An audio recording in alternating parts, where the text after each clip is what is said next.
If I'm a bit hot-headed today, it's because I have been set on fire by a world that would see women, women of color, trans, and queer women burn. The number of anti-trans laws in the UK and US have exploded, specifically targeting trans women. As I draft and record these words a couple weeks before NCS, the US Supreme Court has just taken away our protected rights to reproductive freedom. Michigan, the state where I live, and Ohio, the state where I work, currently outlaw abortion. Next on the agenda are our rights to sexual contraceptives, to queer marriage, and even our protection from laws that would make being LGBT illegal. The match that lit this fire comes in part through a medieval hatred of trans women and women in general in chivalric romances. Much like Roman de Salance and the story of Merlin and Grisandelus from the Prose Merlin. In stories that seem ambivalent about trans characters in general, and trans-misogynistic about trans women in particular, the Queen and Empress are problematic figures that represent the possibility of trans orientations in the Middle Ages. Both engage a trans-masculine knight while maintaining relationship with trans-feminine lovers. Then, in both texts, Merlin swoops in and leads to the death of the women alongside their trans lovers, enacting erasure of trans orientations that make each, quote, domosta laceresse woman. Indeed, the characterizing them as dishonest, hypersexual, and traitorous shows the affinity between trans misogynistic framings of cis and trans women. Focusing upon this ending, Merlin is a prophet of things to come. The implications of the visions he translates to the emperor see trans affinities as threats to women and women's spaces, calling on men to assert domination through greater policing of women's spaces. Today, these visions target bathrooms, locker rooms, and sports teams. Working with these patriarchal agents are gender-critical feminists. We know them as trans-excluding radical feminists, or TERFs, a loud minority that developed amidst the 1970s and 80s when women's spaces were being extra heavily policed, viewing trans women as predators, like lionesses, violating women's spaces and bodies. Merlin insists that the court's respect for the trans women is mistaken, and the trans women themselves are worthy of only mockery and laughter. Like trans-misogynistic comedians Dave Chappelle and Ricky Gervais, the jokes of Merlin are scornful. Whereas fools believe that a trans man is a man and trans women are women, these comedians and wizards know the truth. All of this is really silly, isn't it? They muse. Use some common sense and you'll see the trans deceptions and queer agenda. These trolls of the patriarchy don't just target trans folks. We're almost collateral damage. The true target seems to be the emperor, the president, the governor for allowing liberal nonsense, and the empress for foolishly desiring and advocating for it. This is the double motion of such transphobic comedians. They punch down at trans people as a way of punching up, or so they think, at cisgender allies, the imperial court, much like trans people, who are only half of 1% of our world population, are made to suffer only as a tool to upset Democrats and produce sweet liberal tears. This is effected through Merlin using this truther ability to interpret the visions of Julius Caesar, the emperor, in the Prose Merlin, who dreamt of 12 lionesses sleeping with his wife.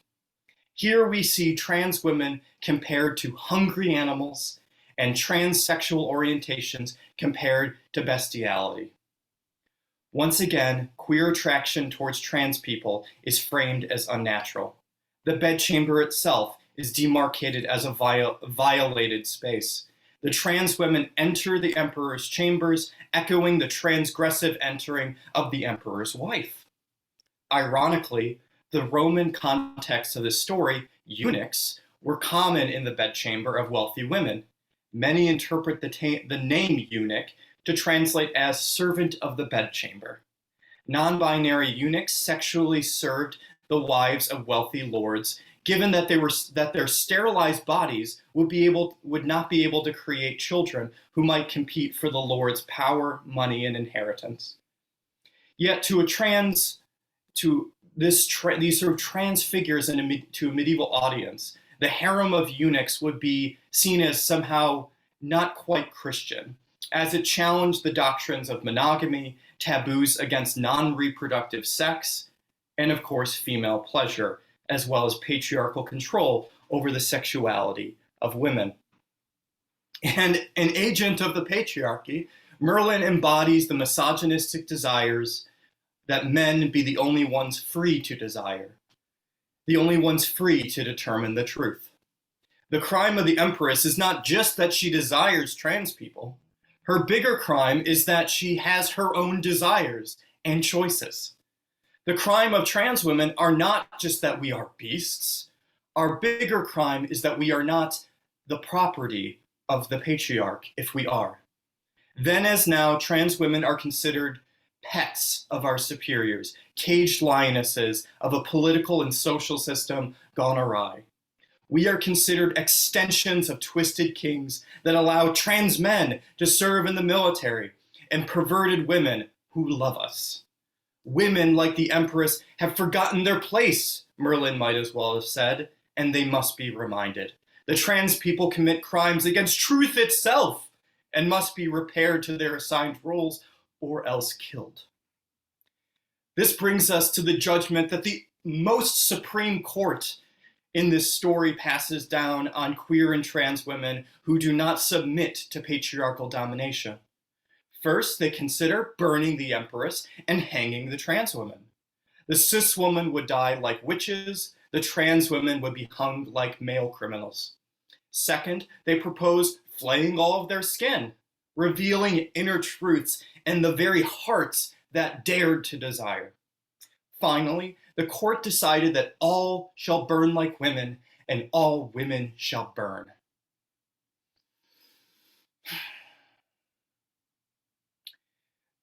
Now, at this point, we have to stop and think, what exactly are they burning? Because these women aren't real people, they're fiction. The women don't even get names. The emperor is named, Merlin is named, even the trans man is named, but the empress is called only by the position she possesses in relation to her husband, the patriarch, and none of the trans women are given names. Unlike the single trans woman presenting as a nun in Ceylonce, there are a dozen trans women living as maids in the Prose Merlin. These women are legion. They are like a hive of parasites or a pride of lions. As a trans woman, I have been treated not as an individual, but as an aggregate, a representative of a group.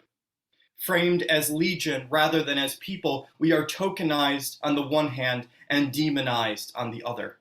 We represent the idea of transness, the dreams or nightmares of cisgender people, most of which has very little to do with transgender realities. So what is it then or who does the court really want to destroy? The Empress and the trans women are but ideas, dreams, fantasies, fears, nightmares, speculations, possibilities, and potentials.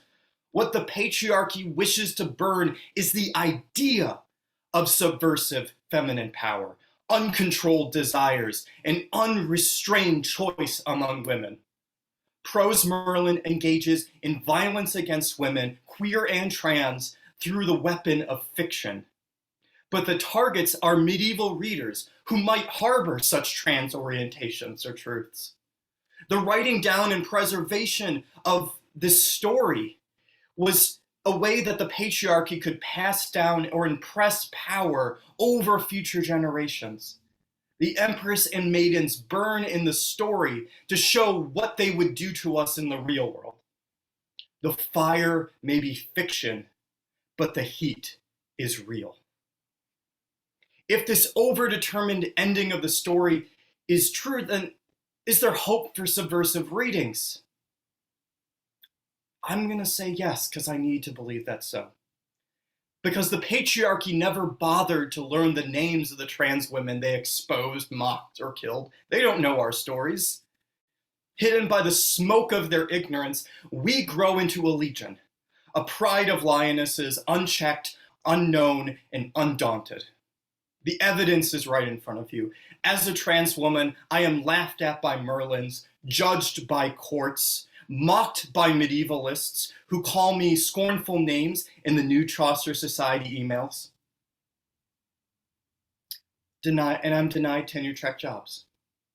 Yet as a trans woman, I want to say, I am also a torchbearer carrying the flame of Reichner, Jean, Marcia, Sylvia, Grisandolus, Silence, and yes, 12 lionesses.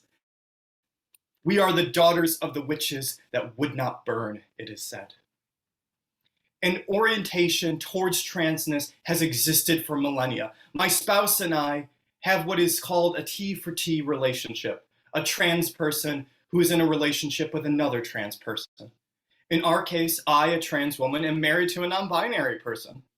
I say I am sexually I am allosexually queer and sunset les romantic. My eros is open to a wide spectrum, but my relationships tend to be with the people who do not identify with men, as I married a non-binary spouse as evidence. The language changes over time, but an orientation towards transness, to NBs, to queer gender nonconforming people is evidenced across many cultures and historical areas. The Prose Merlin and Roman de Ceylon show us just two iterations of queer queens and empresses who do not fawn over the transmasculine protagonists, but also keep a stable of trans women NPCs in the wings. While presumably married to cis men, they seem to exhibit an attraction towards transness that resonates with my own experiences. As I claimed in the Transgender Turn chapter in Transhistorical, check it out, it's on bookshelves right now.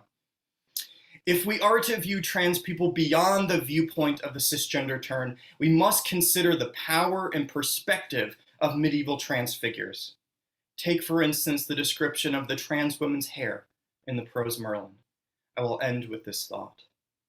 This description tells us not only that they were stared at by cis people, such as the Empress, but that they had beauty that attracted such attention. Trans women put time to grow out their hair and the effort to braid it. This labor produced an enchanting effect.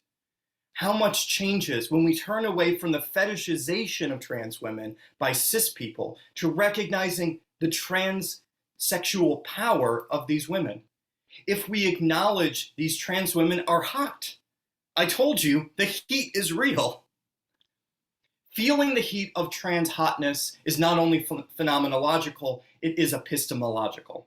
Heat transference happens when body rubs against body. The hotness of these 12 trans women rise off the page, inviting us to feel it. Consider the beauty of trans people in the past invites us to engage empathically and imaginatively in the inner lives of these figures. This trans orientation affects how we read Prose Merlin. We read not only for the trans women that the trans women lacked beards, but we unexpectedly and empathically note that these trans women feared growing beards. Whether gender dysphoria or merely an anxiety about not passing, this statement calls on readers to imagine and feel, however briefly, the emotional life of these women. We know that trans women have had sex with the emperor, but we don't know if they desired or enjoyed the sex. Does euphoria emerge in the life of these dysphoric lionesses? Does heat only burn, or does it also arouse? Trans orientation turns our heads and may affect us to turn our whole bodies, our whole way of thinking. Beyond that, this may affect a trans turn within society. The beauty draws readers to see trans women like the emperor saw them. To conclude, my hope is that trans affinities also draw readers to act like she acted. In the prose Merlin, readers follow women as they pursue trans-affirming healthcare. The ointment that the empress provided these women took the place of electrolysis on modern trans women. The empress not only was attracted to trans women, she borderline advocates for them. The question changes from whether trans women like them exist to how they existed, how they made their lives. Studies have shown that one of the greatest influences on a person's perspective and behavior towards a marginalized group is a personal relationship. Empathy is a superpower. We get invested in how one another live. If we stand head to head, shoulder to shoulder, hand in hand, heart in heart, sharing space, sharing time, sharing pain, sharing love, sharing hope, we can also carry the heat of this world together. Together, we may turn the fires of our execution into the crucible of revolution.